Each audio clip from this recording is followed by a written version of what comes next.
Shalom. Barakatah Yahweh. Barakatah Yahweh Shai. Barakatah Yahweh. Barakatah Yahweh Shai. Barakatah Yahweh. Ba'ashim Yahweh Shai. Ba'ashim Rachaha Kodash. Double honors to the apostles and elders at Great Millstone. These blessings and salutations to the hopefully elect. It's the brother Isaiah with the Pittsburgh GMS camp coming at you with another lesson through the spirit and power of Yahweh Ba'ashim Yahweh Shai. Ba'ashim Rachaha Kodash. Lord willing, this lesson is edifying. And I just wanted to do a quick lesson. Akyam, hey, don't lose the faith. His servant shall eat. Okay? And what's bringing on this lesson? Well, you know, with the events that's currently happening the way they are, we know that shortages are already occurring in many areas, and if they have not occurred in your area, they are imminent, meaning they are inevitable. They're going to happen. All right? And so, you know, what's sparked this lesson is, you know, the Most High has been working things, you know, wonderfully, all right, and showing himself to be true, you know, over and over. Not only are the prophecies popping like popcorn, but, you know, the Most High is working miracles, all right? And you got to be able to see the spirituality in things and see where the Lord's working, all right? And what's brought this on is, okay, I had a scenario where I did some what they call jitneying. I did some trips for somebody, giving them a ride, giving their, you know, nephew a ride and whatnot, and they end up paying me for it. So as I'm coming home with that money, you know, I'm thinking, you know, what am I going to do with it? I'm saying to myself, you know, I want to get some food, so on and so forth. So as I pass the store local to me, this lady that I know who, let me see, how can I word it? Because, you know, technically, I guess you ain't supposed to be doing it, but Jake know in the hood, or you know Felicia that got 5 kids, where she'll give you the hookup and you can you know get some food, if you know what I'm saying. So, you know, I hadn't talked to her in like 2 months, and then you know, come to find out she had lost her access to certain things. She had lost the apparatus. But I hadn't heard from her. Then, you know, right when I was about to pass the store, you know, and the store is like not far from my crib at all, like right up the street. So right when I was about to pass the store, she called me and said, "Hey, do you want to make a transaction?" I said, "Oh, don't mind if I do," and pulled in the store. And, you know, nevertheless, you know, it's all tying into like with that brother's dream, you know, where I did the response, and it was, you know, I was basically saying, you know, there are certain things that are still cheap in the store that you should get and stock up on while you can. All right, take the money you have and get a few things, all right, while they're still cheap, because there's going to be a mass inflation, and we know for sure this is coming. All right, right now there's certain things you can still buy. For example, I bought a few of whole chickens. The whole chickens were $2.19 a pound. That's not bad. So I bought the rest of their chickens. It was like 7 or 8 of them. I bought them chickens. I'm gonna freeze them. All right, and then we'll have meals where, you know, chicken and rice and different things. Maybe do some pasta or something like that. Whatever, little different stuff of stretching. You know, to stretch them chickens out, you can, you know, use the bones and make broth. Whatever, you know, there's different things you can do with those chickens, and I got a few other things. You know, few fruits and few fruits. All right, and a few vegetables. So the point is, and other things. The point is, though, certain things are still cheap. All right, that's still a decent price for that whole chicken. Okay, so why not get it now before it becomes $5.99 a pound, or before it comes $20 a pound, or whatever? You pretty soon chicken stuff like that can be the price of prime rib.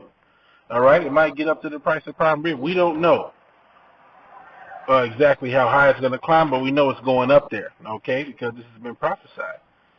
All right, to happen that Babylon is going to fall. All right, this is the new revised Roman Empire, and much like during the time of Rome, what happened? Rome spread themselves so thin, all right, that they couldn't sustain themselves anymore. You know, they couldn't sustain themselves anymore, and that's what's happening, man. The dollar is decreasing in value by the minute. Okay, And pretty soon it won't be worth anything. You know, it's funny because I seen this advertisement for Floyd Money Mayweather. You know, and he was encouraging people to play this betting game and to do this little different gambling thing. And he's like, you can win cold cash. Matter of fact, I saw this thing where he showed 1 million or 1 billion or some 100 million, something like that in cash laid out on the bed. And I'm thinking to myself, do you know how dumb that is to have that much cash? Cash is about to be valueless. You need to turn that into another type of liquid asset. Turn that into some gold. Turn that into, I don't even know. I would say property, but even that's gonna, you know, the bubble on that's gonna bust. But you know, the worst thing you could have as far as a savings medium is cash. You got a big old stack of dope boys got a big wall full of cash or a big mattress full of cash. Boy, you better go buy some gold with that shit or something, because that shit ain't gonna be worth it. All that drug dealing and shit you did for all that cash that you saving up for whatever, that nest egg you saving up, that shit's gonna become worthless. And it ain't gonna be nothing but worth insulation. Insulate your walls. You're gonna be crumbling that shit up and stuffing it in your jacket for insulation. All right? Because your money's not gonna save you anyway. All right? Money's not gonna save you in a time of trouble. The only thing that's gonna save you is your Yahweh Shem Yahweh Shai. You know? And if you in the dope game, Yahweh Shem Yahweh Shai is not with you. All right? He's not with you. He's not gonna save you. All right? And if you are in the dope game and you're hearing this lesson, your ass needs to repent for the Lord kill you. All right? Because you're doing witchcraft. You're doing witchcraft by selling those illicit drugs. And the Lord's going to fucking kill you. All right? You got more worries to worry about than starving. All right? There's much terror the Lord can put on you. And starving is just one of them. So anyway, you know, not to get off the topic, Salaki. All right? But I just thought that was beautiful. You know, there's no coincidences. The Lord is the great orchestrator, you know? The Lord is the great orchestrator. You know, and I just kept seeing 44 and different things as I was leaving the store, you know. And as the prices was ringing up on the register and things, I'm just like, man, look at this, you know. So hey, so call all you like Yahweh Shem Yahweh Shai, man. All honor, glory, and praise to Yahweh Shem Yahweh Shai, you know. And hey, man, this is a light thing in the hands of the Lord, you know, to be able to do these things. All right. It's a light thing for the Lord to do things like this, you know, and to send spirit upon people to do these different things. This was an example of what I mentioned in my lesson, where sometimes the Lord will send people, angels in people form, and sometimes he'll have an angel or he'll put the spirit on a human being to do something for you, to do something to work in your favor. All right? The Lord is the orchestrator and the director of this whole thing. Okay, as it tells you in Romans 9, who have resisted his will. All right. It says the heart of the king is in the hands of the Lord. He turn it like the river. He turn it whithersoever he will. Roughly paraphrasing. All right. So the Most High is in control of everything. All right.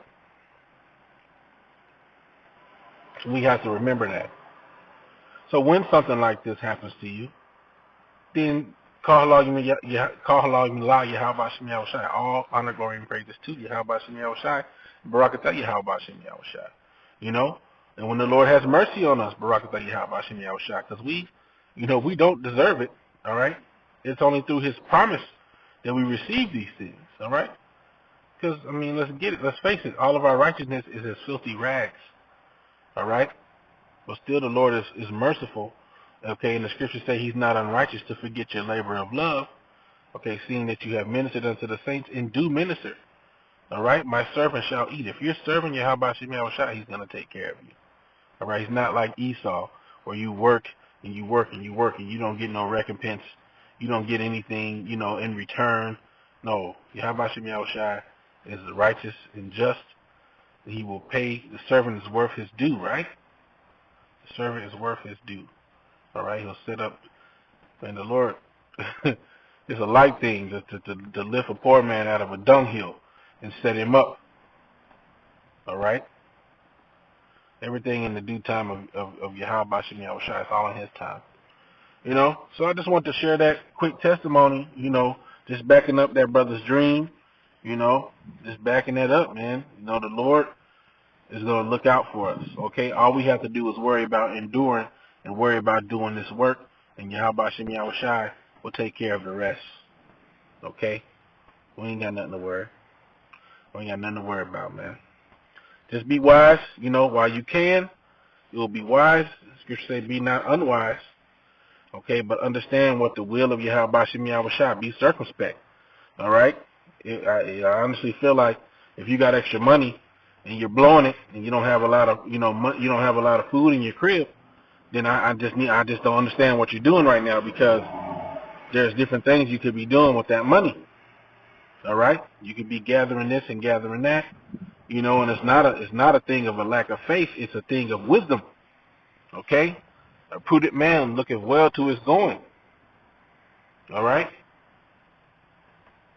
And understanding what's coming upon us, you want to kind of give it yourself a little bit of an easier time. You know what I'm saying? But the Lord's going to take care of us regardless. So it is what it is. So yeah, like I said, just a quick testimony. I'm going to go ahead and wrap it up. I want to give all honor, glory, and praises to Yahweh Shem Yahweh Shai B'Hashem Ruach HaKodesh. The honors to the apostles and elders of Great Millstone. Peace, blessings, and salutations to the hopefully elect. All right. Hey, Babylon's going down, but as the scriptures say, at famine, and plagues and calamity, you shall laugh. Okay, we're going to see the plague happening all around us.